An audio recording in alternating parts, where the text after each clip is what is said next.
There is a truth buried in the chambers of your heart that you have tried to silence for years. It whispers when the room grows quiet. It echoes when love walks into your life and you cannot hold it. It flares in your chest when someone triggers an ancient hurt you never knew had a name. And that truth is this: you will never heal until you face what you have buried about your mother.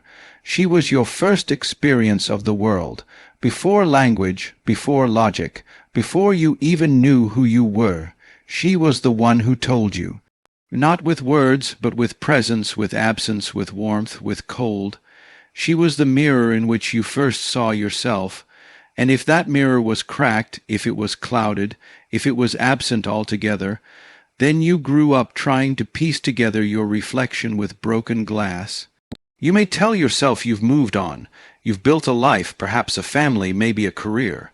You've armored yourself in achievements, laughter, and the illusion of forgetting. But beneath it all, if the wound is still there, unspoken, unexamined, it rules you. And it will rule you until you stop running.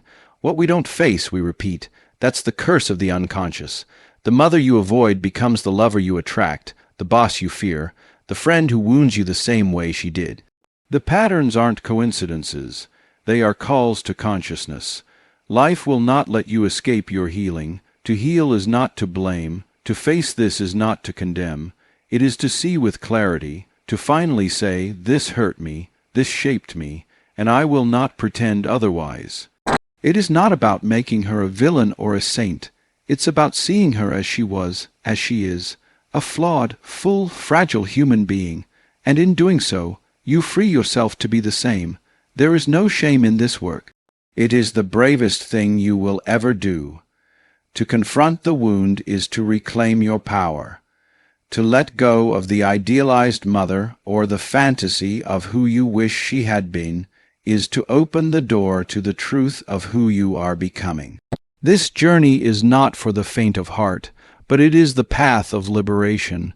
When you face this about your mother, not with judgment, but with fierce honesty and compassion, you break the chain, you stop the cycle.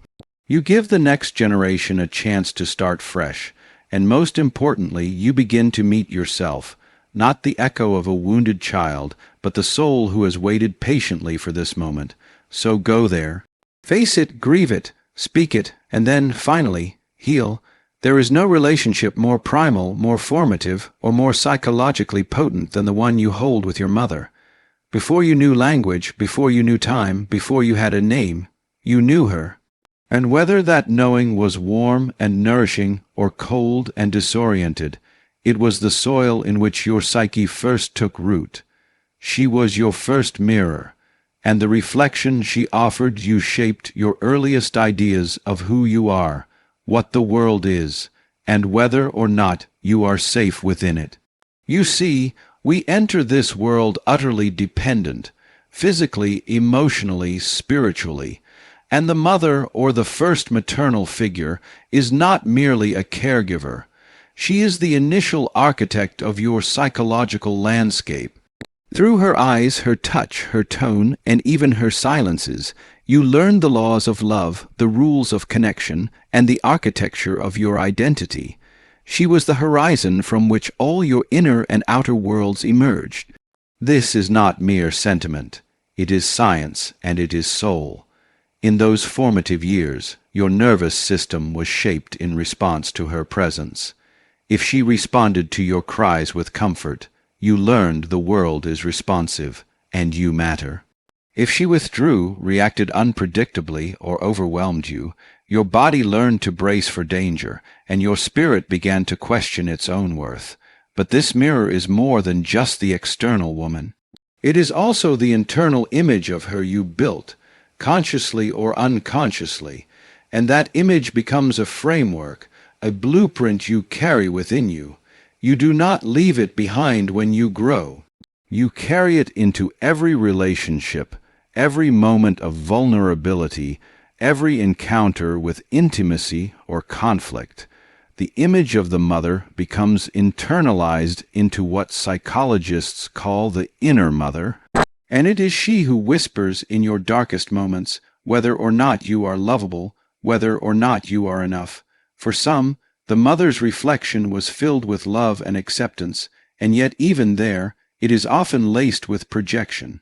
Perhaps she loved you deeply, but only when you met her expectations, only when you made her proud, only when you were quiet, obedient, beautiful, or successful.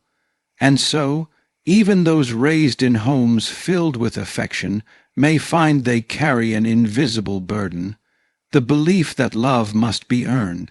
That reflection, too, can distort your soul, and for others, the mirror was cracked or entirely missing. A mother who was distant, angry, emotionally unavailable, or caught in her own unresolved pain. A mother who demanded from you what no child should have to give, emotional caretaking, protection, or silence. These children often grow into adults with an invisible wound, a hollow feeling of being unseen, unknown, and unloved. They may become people, pleasers, constantly scanning the environment for approval, or they may avoid connection altogether, terrified of reliving the same ache. Understand this. The way she looked at you is the way you learned to look at yourself. If she offered you shame when you cried, you learned to be ashamed of your feelings. If she rolled her eyes when you were excited, you learned to distrust your own joy.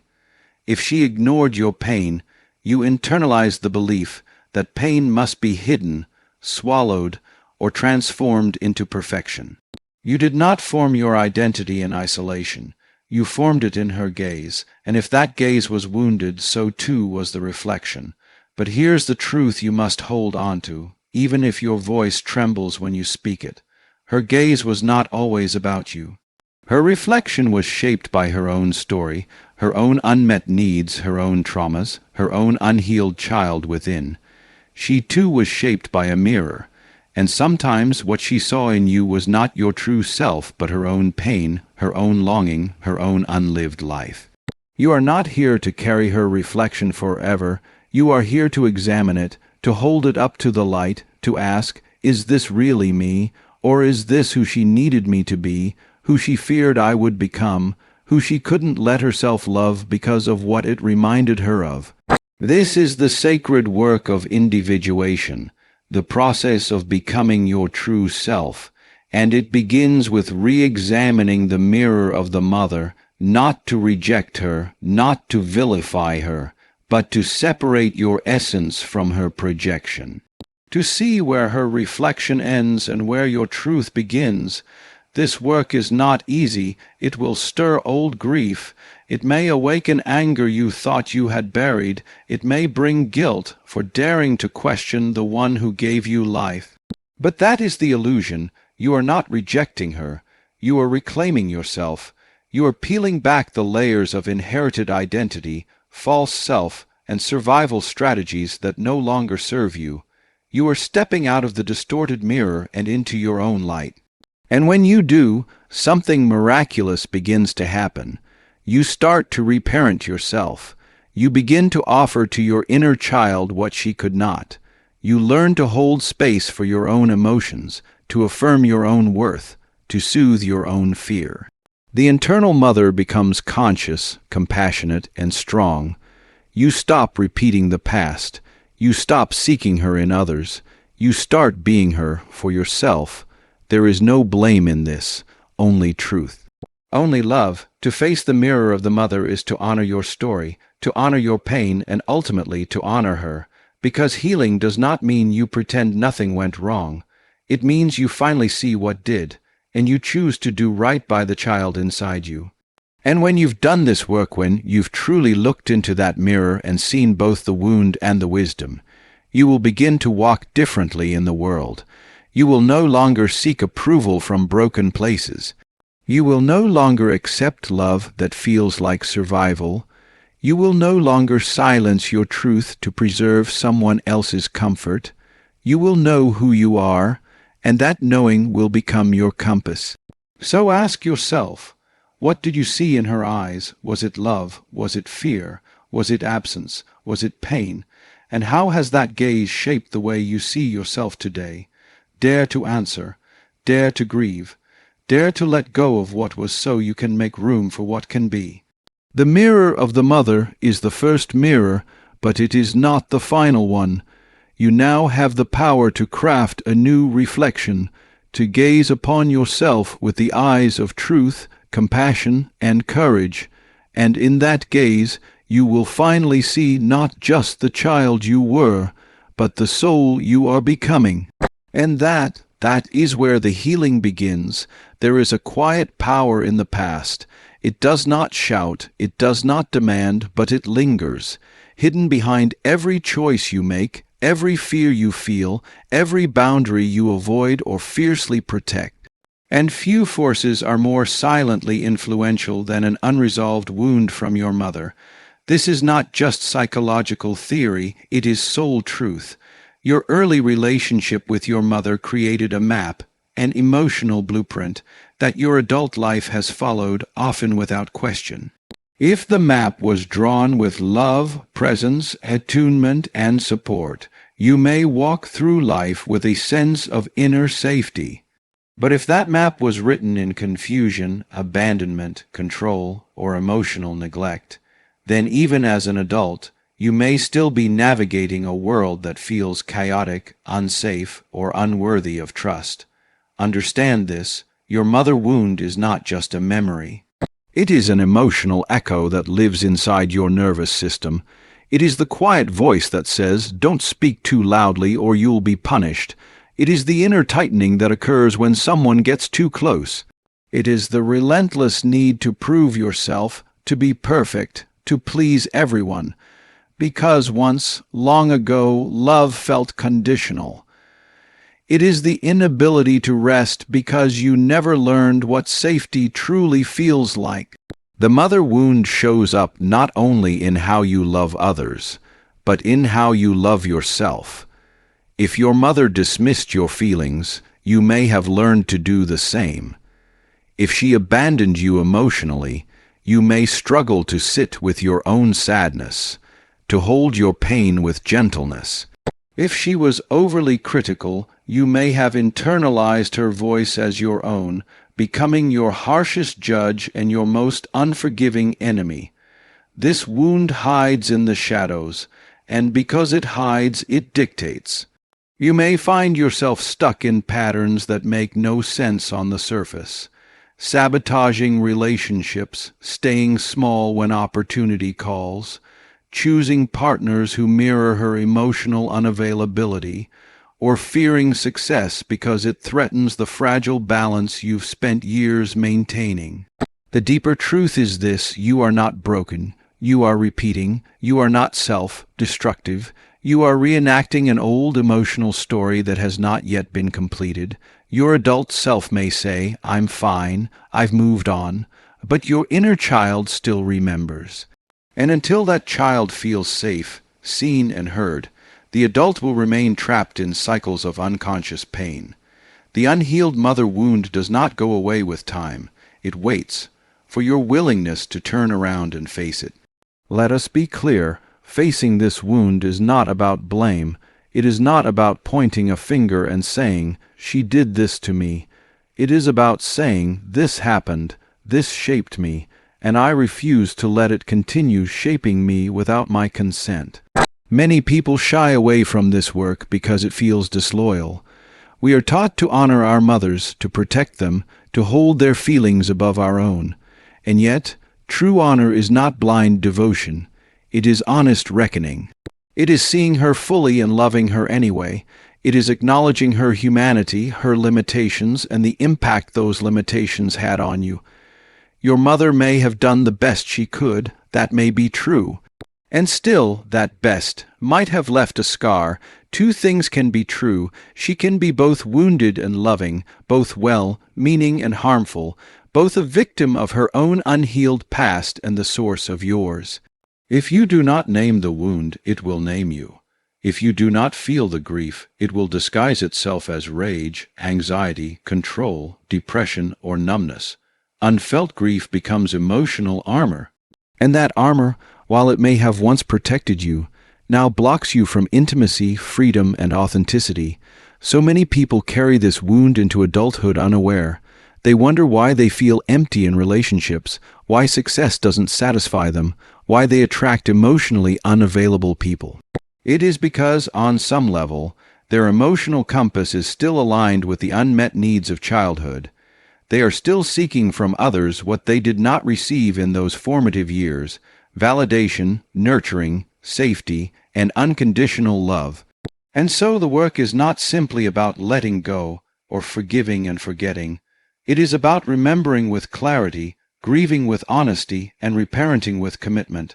When you start this journey, you may uncover layers of pain you didn't know you carried. You may realize that the person you became was shaped more by survival than by choice. But this realization is not your end. It is your beginning, because when you see the wound clearly, you are no longer at its mercy. Healing the mother wound is not a linear process. It is a spiral. You will return to the pain again and again, each time with more wisdom, more compassion, and more strength.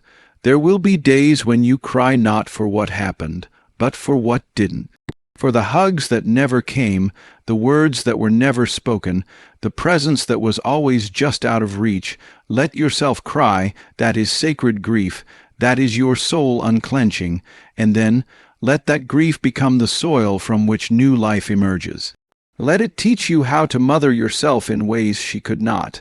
Let it show you how to hold your emotions with gentleness, how to speak to yourself with kindness, how to protect your boundaries with love. You are not doomed to repeat her patterns. You are not fated to carry her wounds into every relationship you touch. You are allowed to become the mother you always needed for yourself. That is the gift of consciousness. That is the promise of healing. It takes immense courage to face this wound. It means dismantling the stories you've built around your identity. It means surrendering the roles you played to earn love. It means releasing the fantasy of the perfect mother so you can meet the real one and meet yourself in all your complexity, power, and truth. In time, you will see that your wound was not a curse, but a calling, a summons to awaken, a push toward wholeness. You will begin to recognize that the mother wound, when acknowledged and integrated, becomes your greatest teacher. It shows you the parts of yourself that were waiting to be claimed. And as you heal, something extraordinary happens. You begin to see others differently. You stop projecting your pain onto them. You stop asking them to fill a void they never created. You love not from need, but from fullness. You connect not from fear, but from freedom. This is the legacy of healing. This is how you break the chain, not by pretending it never existed, but by holding it up to the light and saying, "This ends with me." So go there, to the shadowy places within. Ask the hard questions. Sit with the answers. Feel the ache. And then rise, not as the wounded child, but as the sovereign adult who has reclaimed their life, their voice, and their power. Because the truth is this: your mother wound may have shaped your beginning, but it does not have to define your destiny. You get to choose who you become, and that, dear soul, is the deepest healing of all. There is no healing in hiding. There is no awakening in idealization. And yet, when it comes to our mothers, the first figures of love, care, and identity, many of us retreat into the comfort of illusion rather than face the challenge of truth. We either deny the wound or we idealize the wounder. Both strategies are understandable. Both are human. But both keep us trapped in spiritual and emotional adolescence. The mother, whether she was physically present or absent, emotionally warm or cold, nurturing or narcissistic, holds a sacred place in the unconscious mind. She is not just a person, she is an archetype. She is the source. She is the first mirror in which the infant self looks and says, "Am I lovable? Am I safe? Am I real?" To question her is to risk destabilizing the very foundation of our sense of self. And so we often choose denial or idealization, not out of cowardice, but out of a desperate need for coherence. But denial, though it may serve us in childhood, becomes a prison in adulthood. You cannot heal a wound you won't admit exists. You cannot change a pattern you refuse to name. And you cannot grow into your true self if you are still defending the illusion that everything was fine, that your mother was perfect, that your pain is just in your head. Let us examine denial first. Denial of the mother wound often sounds like this: she did her best. It wasn't that bad. Other people had it worse. I'm just being dramatic. She was always there, so what am I complaining about? These are not facts. These are defenses. They are walls built by the psyche to protect you from the overwhelming grief of acknowledging what you didn't receive, the love that was conditional, the validation that never came, the safety that was compromised by volatility, distance, or control. Denial is seductive. It allows us to maintain the status quo. It keeps the family system intact. It avoids conflict, avoids shame, and protects the mother from accountability. But make no mistake, it also keeps you small, because to deny the truth of your experience is to deny the truth of yourself. When you gaslight your own emotions, you fracture your integrity. You silence the inner child who is still waiting to be heard, held, and healed. This is not just psychological, it is spiritual. Denial severs the link between your conscious mind and your soul. It numbs your intuition. It clouds your perception. It keeps you living reactively rather than creatively. You begin to shape your life around what is comfortable, not what is true. And slowly, subtly, you lose access to your authenticity. Now let us turn to idealization. Idealization is another form of denial, but it's covered in gold. It says, "My mother is a saint. She sacrificed everything. She never did anything wrong." This narrative is especially common in cultures and families where reverence for the mother is expected, demanded, or spiritualized. It's not just taboo to critique her, it's heresy. But here's the paradox. By placing your mother on a pedestal, you push your true self into the shadows. Because in order for her to be perfect, you must be the problem. In order for her to be pure, you must be flawed. You internalize guilt for your emotional needs. You take responsibility for her moods, her limitations, her pain. You learn to abandon yourself in order to preserve her image. And again, this may have been necessary as a child. You needed her. Your survival depended on her. It may have been safer to believe she was perfect than to face the terror of her being inconsistent, unsafe, or unavailable. But as an adult, continuing to idealize her is a form of self-abandonment. It keeps you dependent on fantasy. It prevents you from seeing her humanity and your own. What's so dangerous about idealization is that it distorts the lens through which you see all relationships. If you idealize your mother, you may unconsciously idealize authority figures, partners, teachers, or even spiritual leaders. You may project divinity onto others and diminish your own wisdom. You may chase after people who give you the same inconsistent love because you've confused inconsistency with intensity. You may confuse enmeshment with intimacy, but healing requires disillusionment. It requires the courage to dismantle the false idols you've built, not to punish your mother, but to liberate yourself. You must allow the truth to surface, the good and the bad, the light and the shadow. You must see your mother not as an angel or a demon, but as a human being, a woman with her own trauma, her own wounds, her own limitations. This clarity does not diminish her. It restores you. To grow, you must confront what was missing. You must feel the grief of unmet needs. You must acknowledge the parts of your story that have been buried under loyalty, guilt, and fear, because buried pain does not die, it festers. It manifests in anxiety, depression, toxic relationships, self-sabotage, and chronic self-doubt. The truth is, you cannot love your mother fully if you only love her mask. You cannot love yourself fully if you continue to hide your truth behind hers. Real lovement. Sure love makes space for imperfection. It does not require blindness. It does not demand silence. Healing begins the moment you stop defending the past and start honoring the present. When you say, "Yes, I see what happened," And yes, I am allowed to feel all the feelings that come with that. Sadness, rage, confusion, longing, these are not signs of disrespect. They are signs of awakening. You may ask, what if my mother can't handle the truth? What if she gets angry or shuts down? That may happen. And it may hurt, but healing is not about changing her. It's about freeing you. It's about reclaiming your right to know what you know, to feel what you feel, and to become who you are meant to be. You are not here to carry her shame. You are not here to protect her image at the expense of your own wholeness. You are here to break the pattern, to end the cycle, to rise into your sovereignty. This is not easy work. It requires patience, courage, and compassion. But it is worth it, because on the other side of denial is clarity. On the other side of idealization is authenticity. On the other side of the mother wound is your true self, powerful, creative, and free. You do not need to hate your mother to heal. You do not need to reject her.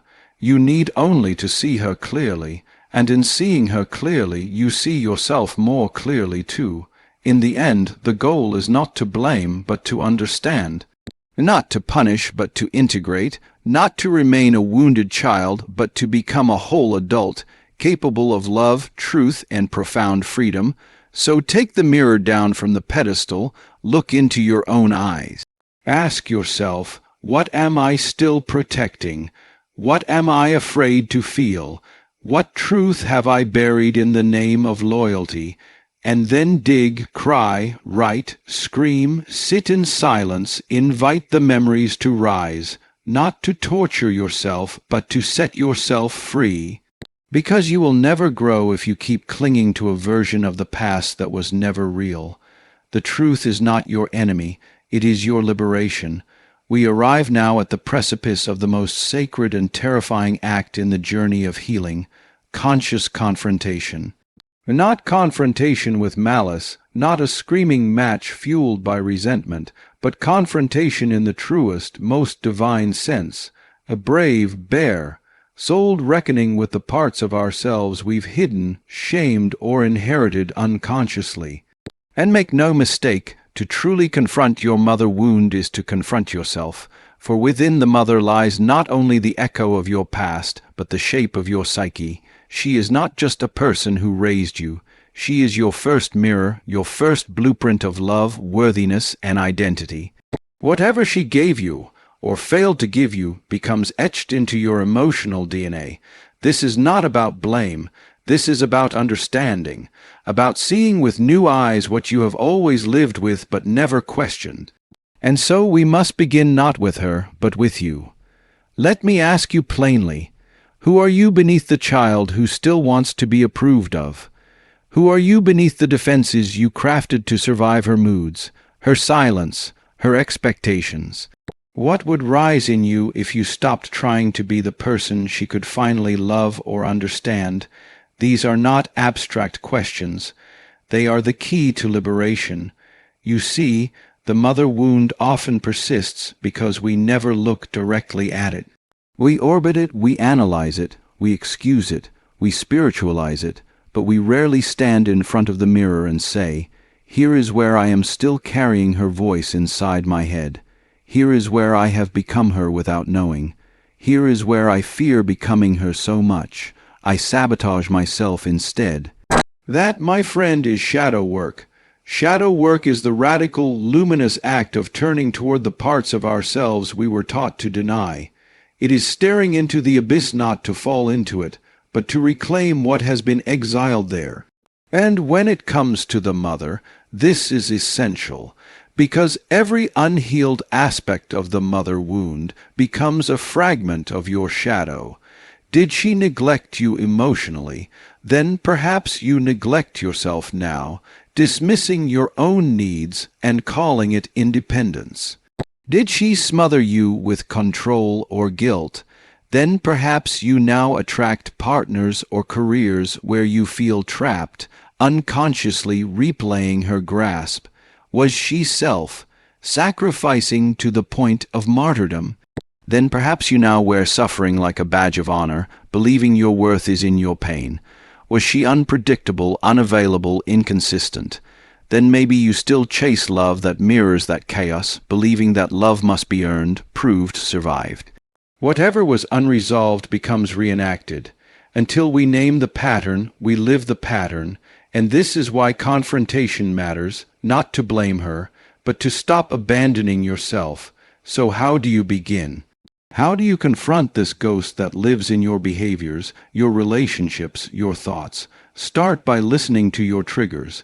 That flash of anger when someone criticizes you. That could be the echo of a mother who shamed your mistakes. That sense of panic when someone pulls away. That could be the residue of her emotional absence. That compulsion to be perfect, to be the best, to never rest. That could be her voice whispering, "Be worthy," or "Be invisible." Triggers are sacred messengers. They reveal the shadow, they show you where the wound still bleeds, and if you are willing to follow them, if you are willing to go deeper instead of blaming others, you begin the process of conscious confrontation. Now, let us go even deeper. Shadow work also asks this daring question: what have I inherited from her that I now reject? You see, the shadow is not only made of pain, it is also made of power. If your mother was fierce, and you feared her anger, you may have buried your own strength to avoid becoming like her. If your mother was expressive and emotional, and you were shamed for it, you may have learned to fear your vulnerability. If your mother was broken and unfulfilled, you may now dim your own light out of loyalty to her suffering. This is the subtle, unconscious vow: if she couldn't be free, then I shouldn't be either. It is not logical. It is ancestral, it is emotional, but it is real, and it must be broken. To do shadow work around the mother wound is to say, I will no longer carry what is not mine. I will no longer reject my gifts because she rejected hers. I will no longer shrink to protect her memory. I am allowed to rise, and rising requires feeling. Yes, you must grieve, you must rage. You must allow the sorrow to wash over you. The grief for what she could not give, the anger at what she demanded, the ache for the love that never arrived in the way you needed. This is not indulgent. This is sacred release, because once the storm moves through, what remains is clarity. You begin to see her not as your goddess, not as your monster, but as a woman with her own unhealed wounds, her own unmet needs, her own pain passed down from her mother and hers before that. This is where compassion blooms, not as a bypass, but as a consequence of truth. You do not need to confront your mother in person to do this work. Sometimes that is not safe. Sometimes she is not alive. Sometimes she is too defended to hear you. That's okay. The confrontation is not about changing her. It's about changing your relationship to the story. You can write her a letter you never send. You can speak your truth in therapy. You can stand before a mirror and declare the end of your silence. You can weep and wail and scream and shatter the illusion that you were ever too much or not enough.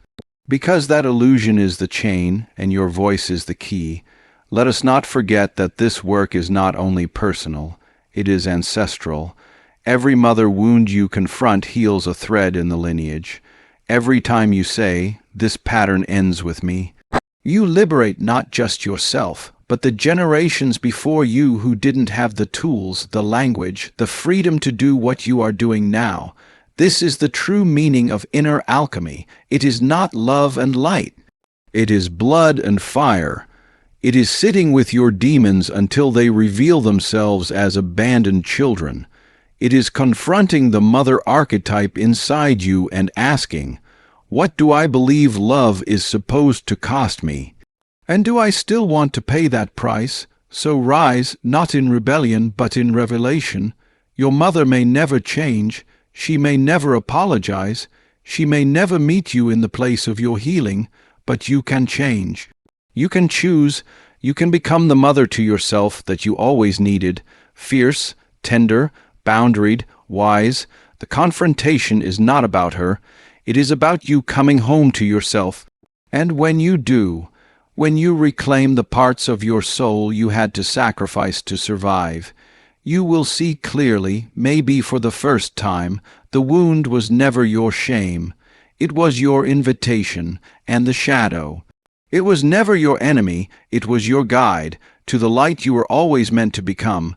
At the culmination of this profound journey toward healing the mother wound stands a force as ancient as the soul itself, an act both deceptively simple and immeasurably difficult: forgiveness. To forgive is not to forget, to condone, or to erase the past. It is not a hollow platitude whispered in the quiet to mask pain. No, forgiveness is an act of immense courage, a revolutionary reclaiming of power over your own life, a sacred pathway to freedom and self-love. But before you recoil, before you balk at the idea of forgiveness, especially when the wound feels raw and the betrayal deep, hear this: you will never truly heal until you embrace forgiveness, and yet forgiveness cannot be forced. It cannot be rushed or faked. It is a process that unfolds only when the soul is ready.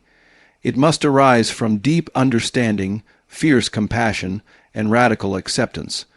Why is forgiveness so essential to healing your relationship with your mother, and by extension, yourself? Because the mother wound often chains us to a narrative of victimhood, resentment, and unending grief. It keeps us tethered to her shortcomings, her failures, her absences. It becomes the shadow we carry in every relationship, every decision, every hesitation. And without forgiveness, this shadow grows heavier with time, poisoning not only our present, but our potential future. Forgiveness is the great alchemical transmutation of that poison into healing balm.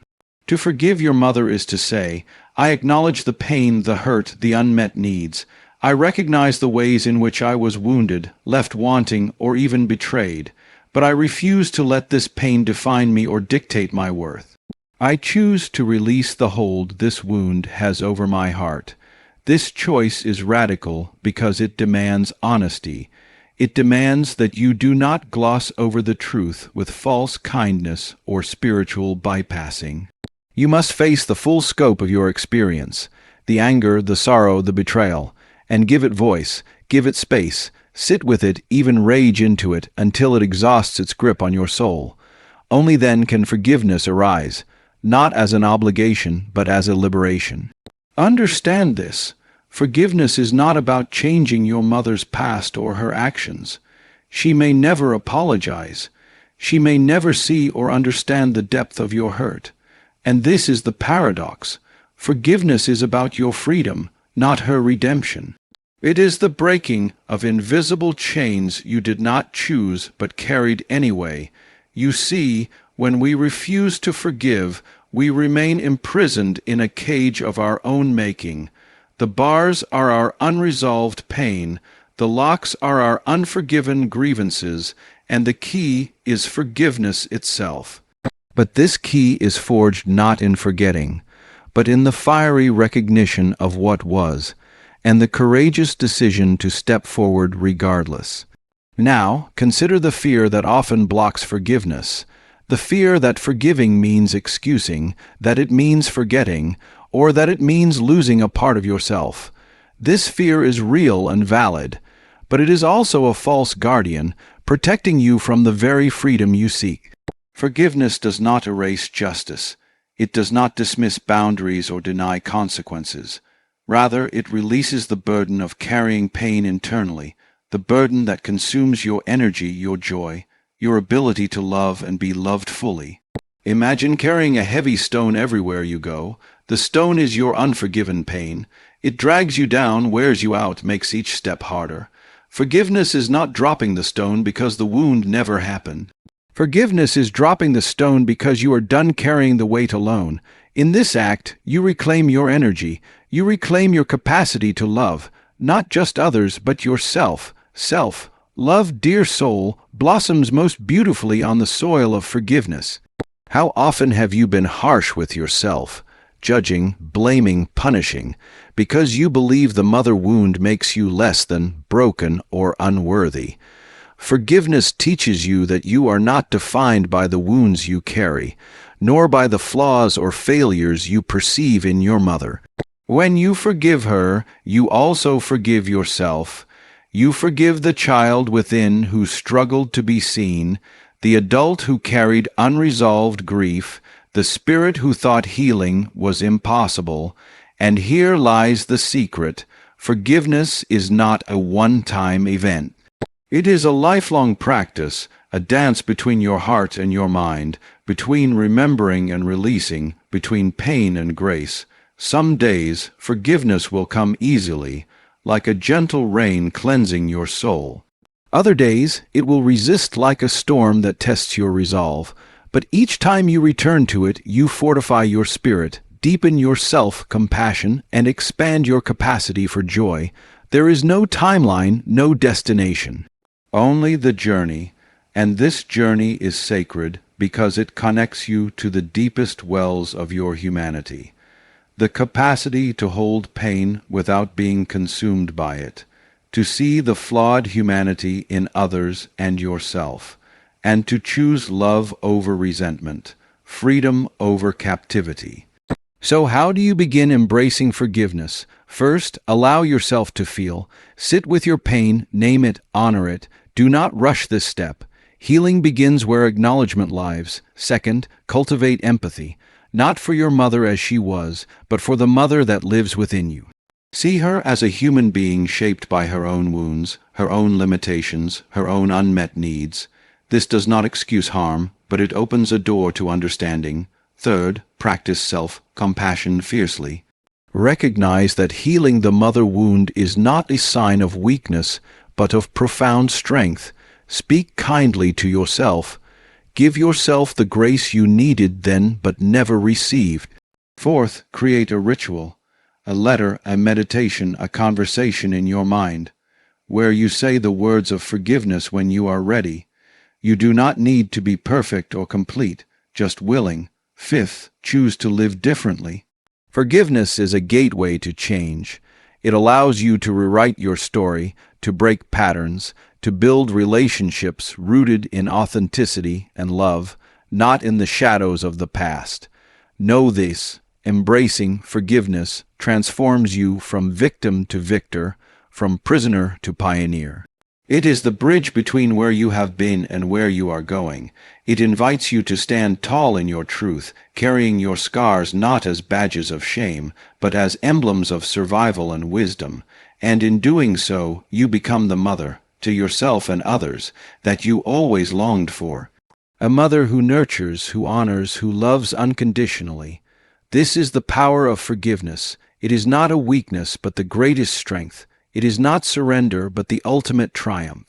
It is not forgetting, but the most profound remembering, that you are worthy of love and peace, exactly as you are. So rise now, embrace this sacred path, for you will never heal fully, never soar freely, never love wholly until you forgive.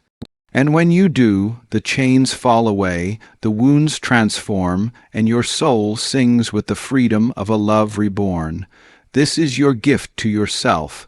This is your revolution. This is your healing.